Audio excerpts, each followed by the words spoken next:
जय माता दी दोस्तों मैं आरडीजे और आप देख रहे हैं हमारा यूट्यूब चैनल एस्ट्रो आरडीजे। मैं आप सभी का अपने यूट्यूब चैनल पर बहुत बहुत स्वागत करता हूं और आप सभी के सामने फिर उपस्थित हुआ हूं तुला राशि वाले जातकों के लिए। ये मान लीजिए आपकी सदी का आपके लिए पिछले 30 साल अगर देखें उसमें सबसे जोरदार और सबसे ज़्यादा प्रभावी जो राशि परिवर्तन होने जा रहा है वो शनिदेव का हो रहा है और 2.5 साल के लिए हो रहा है। अगले 2.5 साल के लिए ये 1, 2 या 10 महीने की बात नहीं है। ये 17 जनवरी से लेकर अप्रैल 2025 तक का राशिफल है जो शनि के प्रभाव में है। बहुत से लोग कहेंगे कि शनि की पनौती है ये राशि परिवर्तन। तुला राशि वाले जातकों पर शनि की पनौती लग रही है, लेकिन अगर आप इस वीडियो को देखेंगे तो दूध का दूध और पानी का पानी हो जाएगा। आपको सत्यता पता चलेगी, आपको 100% सटीक राशिफल पता चलेगा कि वास्तव में शनिदेव तुला राशि वाले जातकों पर पनौती लगा रहे हैं या शनिदेव ने खुद आपके दुखों को देखकर आपके उद्धार करने का बीड़ा अपने हाथ में ले लिया है। सत्यता बताऊंगा। तो यदि आपकी जन्म राशि, नाम राशि, लगन राशि यदि तुला है तो यह वीडियो आपके लिए है। तुला राशि वाले जातकों पर अभी तक शनि की ढैया चल रही थी पिछले 2.5-3 साल से, जनवरी 2020 से, और 17 जनवरी को ये ढैया खत्म हो रही है। शनिदेव पंचम भाव में गोचर कर रहे हैं, राशि परिवर्तन कर रहे हैं, अपनी मूल त्रिकोण राशि में आ रहे हैं। शनि की सबसे प्रिय राशि है और इस राशि में 30 साल बाद आ रहे हैं और आगे ये मौका आपको अगले 30 साल बाद देंगे। तो शनिदेव की ये राशिगत स्थिति बहुत पावरफुल है, बहुत ज्यादा पावरफुल है। और भावगत स्थिति में भी शनि यहां पर बहुत पावरफुल है। यह शनि की राजयोग कारक स्थिति है। शनि की चर्चा करने से पहले आपको यह मालूम होना चाहिए कि तुला राशि वाले जातकों के लिए उनके इष्ट देव कौन से हैं।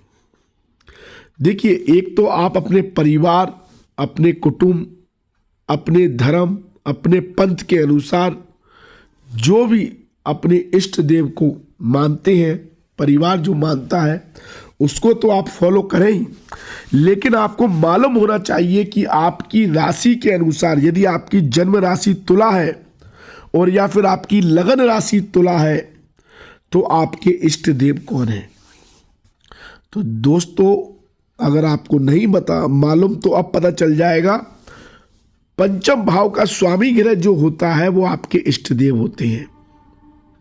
तो तुला राशि वाले जातकों के लिए शनि देव आपके इष्ट देव होते हैं और शनि देव के जो आराध्य देव हैं भगवान शिव और बजरंगबली हनुमान जी, ये आपके इष्ट देव हैं। तो आपको यदि अपने पुण्य कर्मों का उदय करवाना है, आप जो भी आपने पिछले जन्मों में पुण्य कर्म की हैं और इस जन्म में पुण्य कर्म कर रहे हैं और उन पुण्य कर्मों का आपको फल नहीं मिल रहा है, लाभ नहीं मिल रहा है,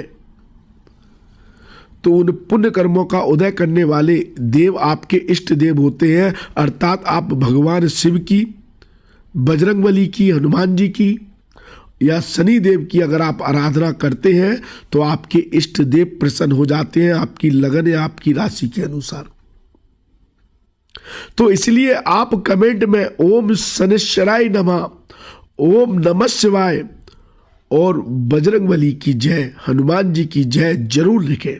ये आपके इष्ट देव है और इनका साथ आप जिंदगी में कभी मत छोड़ना। याद रखना, जो व्यक्ति अपने इष्ट देव की आराधना करता है, जो व्यक्ति अपने इष्ट देव को पूजता है राशि लगन के अनुसार, उसको जीवन में कभी कोई समस्या नहीं आती है, क्योंकि इष्ट देव आपके पूर्व कर्मों का फल, पुण्य कर्मों का फल आपको देते हैं। पुण्य कर्मों से आपको कभी भी दिक्कतें नहीं आती, आपको लाभ ही मिलता है, भाग्य चमक जाता है। लेकिन साथ में दो और ग्रह हैं जो आपके सबसे ज्यादा फेवरेबल होते हैं और सबसे ज्यादा सपोर्टिव होते हैं। दूसरे हैं बुध देव जो आपके भाग्येश हैं। तो बुध देव की आराधना करना, ओम बुद्ध देवाय नमः का जाप करना, बुद्ध देव की आराधना करना, या बुद्ध देव के जो भगवान है उनके जो आराध्य देव हैं भगवान गणेश या विष्णु भगवान की आराधना करना आपके लिए बहुत लाभकारी होगा। यह आपके भाग्य की वृद्धि करता है, भाग्य को जागृत करता है। तो इष्ट देव आपके पुण्य कर्मों का उदय करते हैं और बुद्ध देव आपके भाग्य की वृद्धि करते हैं। और तीसरे आपके सपोर्टिव ग्रह है शुक्र देव। ये आपकी कुंडली के या आपकी राशि के राजा होते हैं, आपकी राशि स्वामी होते हैं शुक्रदेव। तो ओम शुक्रदेवाय नमः, शुक्रदेव की आराधना करना, शुक्रदेव के बीज मंत्र का जाप करना या शुक्रदेव की आराध्य देवी मां लक्ष्मी की आराधना करना आपके लिए बहुत योगकारक रहता है, लाभकारी रहता है। यदि आप अपने कुंडली के, अपनी गोचरग्रस्त स्थिति के सभी ग्रहों का शुभ फल प्राप्त करना चाहते हैं, सभी ग्रहों को मजबूत स्थिति से लाभ प्राप्त करना चाहते हैं, तो आप इन 3 ग्रहों की आराधना हमेशा करते रहें। जो व्यक्ति इन 3 ग्रहों की आराधना करता है, तुला राशि वाला, शुक्रदेव, बुधदेव और शनिदेव, उसको जीवन में कभी कोई कठिनाई आ ही नहीं सकती, आएगी तो टिकेगी नहीं। यदि आपके ये 3 ग्रह मजबूत हो गए तो दूसरे ग्रह भी आपको शुभ फल देने के लिए विवश हो जाते हैं, क्योंकि ये तीनों ग्रह हमेशा आपके लिए फेवरेबल होते हैं, आपके लिए सपोर्टिव होते हैं, आपका कल्याण करने वाले होते हैं, आपको लाभ देने वाले होते हैं और आपकी तरक्की, उन्नति और सफलता में सबसे बड़ा मील का पत्थर साबित होते हैं। इसलिए अगर आपने कभी भी अपनी कुंडली या अपनी राशि के हिसाब से किसी ज्योतिष से चर्चा की होगी तो वो आपको ये 3 ग्रहों के रत्न पहनने के लिए ही बोलेगा। शुक्र का रत्न हीरा पहनने के लिए कह देगा, या हीरे का सब्स्टिट्यूट, हीरा महंगा आता है तो आप ओपल या सफेद पुखराज पहन सकते हैं। शनि का रत्न नीलम पहनने के लिए बोल देगा और बुध का रत्न पन्ना पहनने के लिए बोल देगा। आपकी राशि के लिए, अगर आपकी राशि तुला है तो आपकी राशि के लिए 3 रत्न ही बनते हैं, या आपकी लगन तुला है तो आपके लिए 3 रत्न ही बनते हैं। लेकिन रत्न मैं हमेशा सजेस्ट करता हूं कि आपको कुंडली का विश्लेषण करवाकर पहनना चाहिए, ऐसे ही नहीं पहनना चाहिए। किसी ज्योतिष को अपनी कुंडली दिखवा कर ही रत्न पहनना चाहिए। लेकिन आपको पंडित ज्योतिष ये 3 रत्न क्यों पहनवाता है? क्योंकि उसका उद्देश्य भी यही होता है कि यदि आपकी जन्म कुंडली में शुक्र, बुध और शनि मजबूत हो गए तो आपके जीवन में कभी कोई समस्या आएगी ही नहीं। इसलिए मैंने कहा कि इन 3 देवों की आराधना आप अवश्य करें। कमेंट करें ओम शनि देवाय नमः, ओम बुद्ध देवाय नमः, ओम शुक्र देवाय नमः। और जिंदगी में कभी भी इन 3 ग्रहों का साथ तो कभी भी ना छोड़ें। इन 3 ग्रहों की उपासना करना कभी भी ना छोड़ें, या फिर इन 3 ग्रहों के जो आराध्य देव हैं उनकी उपासना करें, चाहे हनुमान जी की, चाहे शिव जी की करें, चाहे गणेश जी की करें, और या आप माँ लक्ष्मी की करें। इनके आराध्य देवों या इन ग्रहों की कृपा से आपके जीवन में हमेशा तरक्की और उन्नति बनी रहेगी। ये एक महत्वपूर्ण जानकारी जो मैंने पिछले किसी वीडियो में आपको नहीं दी, इस वीडियो में आपको मेरे दिमाग में आया तो मैंने कहा शेयर करूं, क्योंकि ये आपका कल्याण करने वाले ग्रह हैं। अब बात करते हैं कि क्या शनिदेव तुला राशि वाले जातकों पर पनौती लगा रहे हैं पंचम भाव में आकर। लॉजिकल बात करेंगे। देखिए, एक तो ये पंचमेश है, मतलब आपके इष्ट देव हैं, आपको देने वाले हैं, आपको हमेशा सपोर्ट करने वाले ग्रह हैं, आपका कल्याण करने वाले ग्रह हैं। ये पनौती कैसे लगा देंगे?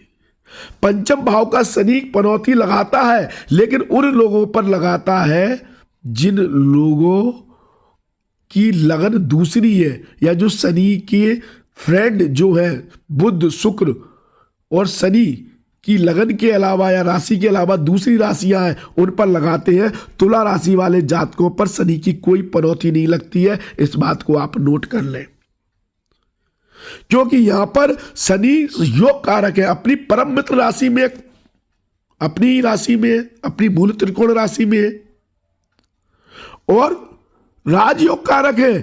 केंद्र भाव के स्वामी होकर त्रिकोण में बैठे, ये राजयोग बनता है, लक्ष्मी विष्णु राजयोग बनता है, जो माला माल बनाने वाला योग है। अब जब शनिदेव इतने राजयोग कारक स्थिति में है, अपनी मूल त्रिकोण राशि में है, पावरफुल है, शुभ है, और आपके इष्ट देव हैं, तो क्या ये आपके ऊपर पनौती लगाएंगे? कैसे लगा देंगे? जो आपको बनाना चाहता है वो ही आपके ऊपर पनौती कैसे लगा देगा? संभव ही नहीं है।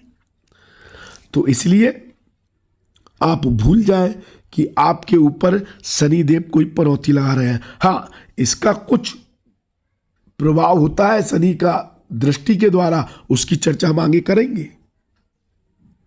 लेकिन पहले शनि के प्रभाव को समझते हैं। शनिदेव आपके पंचम भाव में गोचर करेंगे, तो ये बहुत योग कारक स्थिति बना रहे हैं, सबसे ज्यादा आपकी संतान के लिए। हाँ, आपने सही सुना। जिन माता बहनों को संतान सुख नहीं है, उनको संतान सुख की प्राप्ति के योग बनेंगे। पहली बात, आपको इन 2.5 साल में 17 जनवरी के बाद अप्रैल 2025 से पहले संतान प्राप्ति के पूरे योग बनाएंगे ये शनिदेव। अब ये बात अलग है कि आपकी कुंडली में पंचम भाव में बैठे हुए ग्रह या शनि की डिग्री कितनी है, तो उस हिसाब से समय जल्दी या आगे पीछे हो सकता है, लेकिन 2.5 साल में आपको संतान सुख के योग बनाएंगे। और अगर आपके संतान है तो संतान की तरक्की, उन्नति, सफलता के प्रबल योग बना रहे हैं शनिदेव। आपकी संतान को एक पहचान मिले, नाम मिले, सम्मान मिले, यश मिले, कीर्ति मिले, उसके सपने पूरे हो, ऐसी स्थिति संतान के लिए बना रहे हैं। तो संतान के लिए उपलब्धियों का समय है। लेकिन चौथे भाव के स्वामी होकर पंचम में बैठे हैं, तो संतान के घर से दूर जाने के योग भी बना रहे हैं। अर्थात हो सकता है संतान को पढ़ाई के लिए, अपने व्यापार के लिए, अपनी नौकरी के लिए अपने जन्म स्थान से दूर जाना पड़े या विदेश जाना पड़े, ऐसी संभावनाएं बना रहे हैं। लेकिन संतान के लिए लाभकारी स्थिति यहां बन रही है। दूसरा, यहां पर शनिदेव चौथे भाव के स्वामी होकर धन भाव में बैठे हैं, तो चल अचल संपत्ति के अद्भुत योग बना रहे हैं। भाई, 2.5 साल में जिन लोगों का सपना है कि उनका अपना घर हो, अपनी गाड़ी हो, अपने बंगले हो, अपनी लग्जरी गाड़ियां हो, अपने कई घर, बंगले, मकान हो या पहला घर हो, जो भी है, आपका घर, प्रॉपर्टी, वाहन से संबंधित सपना इन 2.5 साल में शनिदेव पूरा करेंगे, निश्चित तौर पर करेंगे। जो लोग घर का सुख लेना चाहते हैं उनको पूर्णतः घर का सुख देंगे शनिदेव। चौथे भाव के स्वामी होकर द्वितीय भाव में है, तो माता का सुख, घर का सुख बहुत ज्यादा बढ़ाने के योग बना देते हैं। पारिवारिक सुख बढ़ जाता है। ये एक योग कारक स्थिति है। और चल अचल संपत्ति से अद्भुत लाभ होता है। और जो व्यक्ति इसका व्यापार कर रहा है, व्यवसाय कर रहा है, अर्थात रियल एस्टेट से जुड़ा हुआ है, घर की खरीद फरोख्त, प्रॉपर्टी की खरीद फरोख्त के काम से जुड़ा हुआ है, उसके लिए तो लाजवाब स्थिति, महाराजयोग कारक स्थिति। टीचिंग प्रोफेशन से जुड़े हुए लोगों के लिए, होटल व्यवसाय से जुड़े हुए लोगों के लिए, एंटरटेनमेंट, फिल्म इंडस्ट्रीज, मीडिया आदि से जुड़े हुए लोगों के लिए, कोई भी किसी भी तरह का कोई इंस्टीट्यूट चलाता है, गुरु है, टीचर है, कोई भी चीज, किसी भी चीज की ट्रेनिंग देता है, उसके लिए ये शनि बहुत योग कारक स्थिति में 2.5 साल आपके लिए लाजवाब स्थिति बना रहे हैं। लाजवाब। और पंचम भाव प्रेम संबंधों का है, तो प्रेम संबंधों को मजबूती दे रहे हैं। रियलिस्टिक रिलेशनशिप मतलब अगर आपके काम चलाऊ रिलेशंस हैं तो हो सकता है ब्रेकअप हो जाए, टूट जाए, लेकिन अगर आप किसी से सच्चा प्यार करते हैं, रिश्तों के प्रति सीरियस हैं, संबंध निभाना चाहते हैं, रिश्तों को आप बनाए रखना चाहते हैं, तो लॉन्ग लास्टिंग लंबी अवधि के लिए आपको रिश्ते दे रहे हैं शनिदेव। लंबी अवधि के लिए आपके रिश्ते मजबूत होंगे, इवन आपकी लव मैरिज के चांसेस बनाएंगे और आपकी अरेंज मैरिज के चांसेस बनाएंगे। तो ये स्थिति भी शनिदेव प्रबल कर रहे हैं इन 2.5 साल में। तो प्रेम संबंधों में सफलता मिल रही है, लेकिन जितने आप प्रेम संबंधों को सीरियस लेंगे, मतलब गंभीर है, टाइम पास नहीं है, तभी सफलता देंगे, अन्यथा नहीं देंगे। पंचम भाव स्पेक्यूलेटेड बिजनेस का होता है, मतलब ऐसा व्यापार जहां पर धन को लेकर रिस्क होती है, जैसे कि व्यापार में पैसा लगाना या शेयर बाजार में पैसा लगाना। ऐसी रिस्क वाली जगह से आपको इन 2.5 साल में बहुत बड़ा धन लाभ दे सकते हैं, लेकिन शनिदेव धन लाभ तभी देते हैं जब आप लॉन्ग टर्म के लिए इन्वेस्टमेंट करते हैं। ये नहीं आप गैम्बलर बन जाएं, जुआ सट्टा लॉटरी खेलने लगे या शेयर मार्केट में इंट्राडे ट्रेडिंग करने लगे, फ्यूचर ट्रेडिंग करने लगे, नहीं। आप ट्रेडर बनेंगे तो पता नहीं, वो फिर मंगल की स्थिति पर डिपेंड करता है कि आपको लाभ होगा या नहीं होगा। लेकिन अगर आप इन्वेस्टर बनेंगे, आप लॉन्ग टर्म के लिए, चाहे प्रॉपर्टी में, होटल के काम में, खाने पीने की चीज़ों में, शेयर बाजार में या ऐसी कंपनियों में आप पैसा लगाएंगे, आप कार्बन, कोयला या धातु या आयरन, इससे जुड़ी हुई कंपनी, मशीनों से जुड़ी हुई कंपनियों में पैसा लगाएंगे, तो शनिदेव हो सकता है आपकी किस्मत चमका दे। और कोई भी लॉन्ग टर्म इन्वेस्टमेंट करेंगे प्लानिंग के साथ, उसमें आपको विशेष तौर पर लाभ देंगे शनिदेव। एक्स्ट्रा इनकम के योग बनाते हैं, एक्स्ट्रा प्रॉफिट के योग बनाते हैं। और जो लोग जनता की कमाई पर जीते हैं, जैसे कोई भी पॉलिटिशियन हो या फिर कोई सरकारी कर्मचारी हो, उसके लिए महाराज योग कारक स्थिति बना रहे हैं, आपकी एक्स्ट्रा इनकम भी बढ़ा रहे हैं।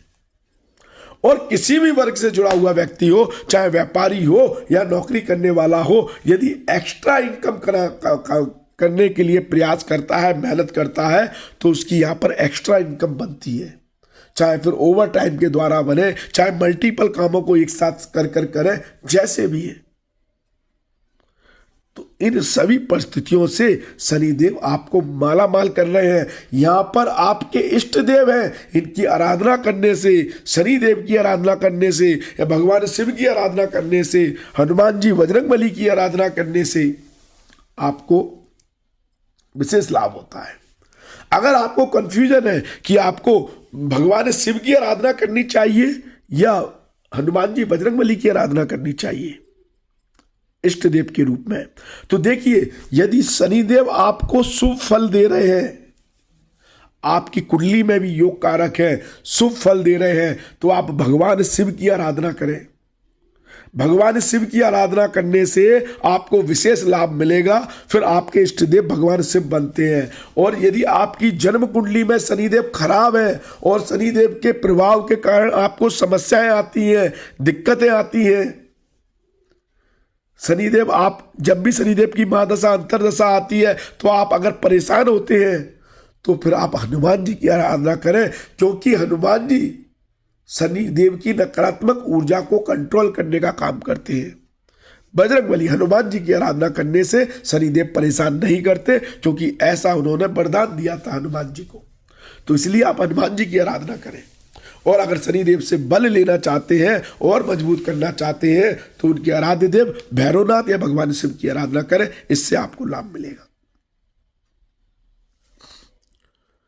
और अगर आपको जानना है कि आपकी जन्म कुंडली में शनिदेव आपको गोचरग्रस्त क्या फल देंगे, ये पनौती का फल देंगे या चाहे शुभ फल देंगे, क्या फल देंगे, तो आप अपनी कुंडली का विश्लेषण करवा सकते हैं। उसके लिए आप हमारे व्हाट्सएप नंबर 9901376633 पर मैसेज करें।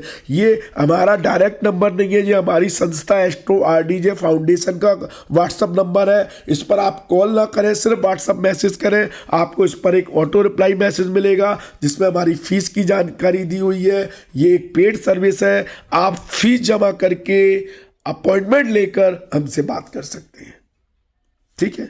तो इससे हमसे डायरेक्ट बात नहीं होती है, याद रखना। ये हमारी ऑर्गेनाइजेशन का नंबर है, वहां पर आप मैसेज करें, ठीक है, अपॉइंटमेंट लें, तो उससे आप पता कर सकते हैं शनिदेव आपको क्या प्रभाव दे रहे हैं, ठीक है।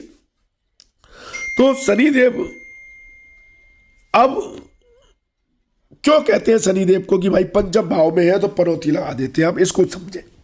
देखिए, शनिदेव की दृष्टि को खराब कहा गया है। जिस स्थान पर बैठते हैं उसके फल की वृद्धि तो करते हैं, वो तो मैंने सब बता दिया आपको, लाभ देंगे।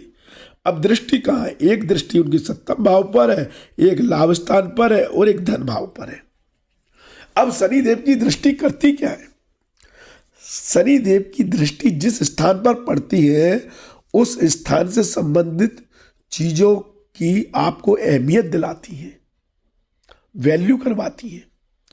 अगर आप उन चीजों के प्रति लापरवाह हैं, गैर जिम्मेदार हैं, तो उनका अभाव होने लगता है जीवन में। और जब किसी चीज का अभाव होता है, उस चीज की जरूरत है, तब आपको उसकी वैल्यू रियलाइज होती है। यही शनिदेव का काम है, क्योंकि वो कर्म फल के दाता है। तो उनकी जो सप्तम भाव पर दृष्टि है वो दाम्पत्य जीवन को प्रभावित करती है। अगर आप अपने जीवन साथी के प्रति, अपनी पति या अपनी पत्नी के प्रति लापरवाह हैं, गैर जिम्मेदार हैं, रिस्पॉन्सिबल नहीं है, तो फिर उन रिश्तों को खराब करने लगेंगे। यहां पर शनिदेव, वो रिश्ते आपके दाम्पत्य जीवन के खराब होने लगेंगे और आपको दाम्पत्य जीवन में समस्याएं आने लगेंगी। क्योंकि जब आप को दाम्पत्य जीवन में समस्याएं आएंगी, तभी आपको अपने जीवन साथी की वैल्यू का पता चलेगा। शनिदेव ऐसे ही करते हैं। उसकी महत्वता को दर्शाने के लिए पहले तो विच्छेद वाली स्थिति पैदा कर देंगे। आप, हो सकता है आप एक दूसरे से अलग होने लगे, फिर आपको रियलाइज होगा जब आप अलग रहेंगे, अरे वो मेरे जीवन में क्या महत्व रखता है। फिर वो आपकी परीक्षा लेकर आपको फिर वास्तव में उस चीज का सुख देते हैं। इसलिए इनको कर्म का दाता फल कहा गया है। तो यदि आप अपने जीवन साथी के प्रति सजग नहीं है, रिस्पॉन्सिबल नहीं है, जिम्मेदार नहीं है, तो फिर शनिदेव यहां पर दिक्कत कर देंगे। क्योंकि शनिदेव पंचम भाव में बैठकर एक्स्ट्रा मैरिकल अफेयर के कारण भी दाम्पत्य जीवन में समस्याएं दे सकते हैं। तो जिन लोगों का एक्स्ट्रा मैरिकल अफेयर है वो समझ जाए, आपका दाम्पत्य जीवन खराब हो जाएगा। क्योंकि आपका एक्स्ट्रा मैरिकल अफेयर है तो डेफिनेटली आप अपने जीवन साथी के प्रति वफादार, सजग नहीं है, तो फिर दिक्कत यहां पर शनिदेव दे देंगे। शनिदेव की सप्तम दृष्टि आपके लाभ स्थान पर है, प्रॉफिट के स्थान पर है। तो यदि आप अपनी इनकम को लेकर लापरवाह हैं, अपनी आय को लेकर, अपने कैश फ्लो को लेकर, अपनी धन, अपने पैसे को लेकर लापरवाह हैं, आप मतलब पैसे का दुरुपयोग करते हैं, या आप कितना भी कमा रहे हैं उसकी आपकी वैल्यू नहीं कर रहे हैं, उसके प्रति आप सजग नहीं है, जिम्मेदार नहीं है, तो फिर वो कहीं ना कहीं आपके कैश फ्लो को कंट्रोल कर देंगे, उसको कम करने लगेंगे, जिसके कारण आपको दिक्कतें आने लगेंगी।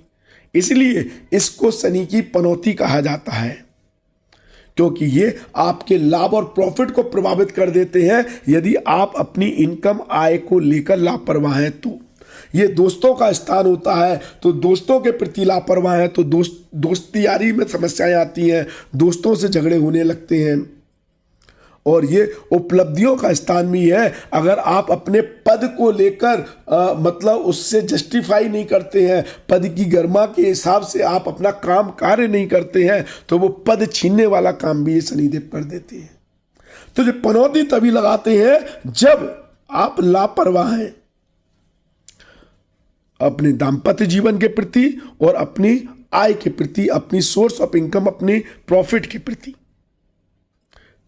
तीसरा, उनकी जो दृष्टि है, 10वीं दृष्टि जो आपके धन स्थान पर है, तो आप संचित धन को लेकर भी अगर लापरवाह हैं कि भाई पैसा आ रहा है, पड़ा है, या आप पैसे का सही उपयोग नहीं कर रहे हैं, उसको सही व्यवस्थित नहीं कर रहे हैं, उसको सही तरीके से इन्वेस्टमेंट नहीं कर रहे हैं, आप उसकी वैल्यू नहीं कर रहे हैं, ऐसे ही अनाप शनाप खर्च कर रहे हैं, तो आपके संचित धन में भी शनिदेव यहाँ पर सेंध लगा देते हैं। इसलिए शनि की यह स्थिति पनौती कही है, क्योंकि ये लाभ को भी प्रभावित करती है और धन को भी प्रभावित करती है। और जब धन का अभाव होने लगता है, जब धन की आप वैल्यू नहीं करते हैं और फिर धन की वैल्यू शनिदेव कराते हैं, तो धन का अभाव होने लगता है। और उस धन के अभाव के कारण आपको पता चलता है कि धन आपके जीवन में कितना महत्व रखता है। इसलिए ये पनौती के रूप में आपको समस्याएं देते हैं। लेकिन मैंने जैसा शुरुआत में कहा था कि तुला राशि वाले जातकों के लिए ये पनौती का बहुत ज्यादा प्रभाव नहीं होता। पनौती तो लगाते हैं, अगर ये तुला की जगह मेष राशि होती या ये सिंह राशि होती, सिंह राशि वाले जातक होते या मेष राशि वाले जातक होते और पंचम में शनि होता, तो पनौती जरूर लगाता। लेकिन आपकी लगन का दोस्त है, आपकी राशि स्वामी का मित्र है, आपका पंचम का स्वामी है, आपके इष्ट देव है, तो ये पनौती आपके लिए हार्डली 10% लगाएंगे। 10% से ज्यादा इस पनौती का प्रभाव नहीं होगा। और वो भी तब लगाएंगे जब आप लापरवाह हैं जीवन साथी के प्रति और धन के प्रति। यदि आप सजग हैं, आप फोकस हैं, आप उनके प्रति ईमानदार हैं और आप अपना धन के प्रति आप मतलब मेहनत कर रहे हैं, वो उसका सही इस्तेमाल कर रहे हैं, तो ये पनौती 10% भी आपके ऊपर काम नहीं करेगी, ये निश्चित है। ठीक है, तो इसलिए आप भूल जाएंगे आपके ऊपर पनौती है। शनिदेव योग कारक स्थिति में है, थोड़ा सजग रहे धन के प्रति, जीवन साथी के प्रति। बाकी तो आपके लिए योग कारक स्थिति यहां पर बनाए हुए है। बाकी आपको अगर अपनी कुंडली के हिसाब से समझना है तो कुंडली का विश्लेषण करवा लें और आप इस वीडियो को शेयर करें। शेयर करने से किसी को भी लाभ मिलता है तो आपके पुण्य कर्म बढ़ते हैं और पुण्य कर्म बढ़ने से आपकी तकलीफें कम होती हैं। तो वीडियो को शेयर करें। आज के लिए बस इतना ही, अगले वीडियो में फिर मुलाकात होगी। धन्यवाद, थैंक यू, जय माता दी, माता रानी आपका कल्याण करे। धन्यवाद।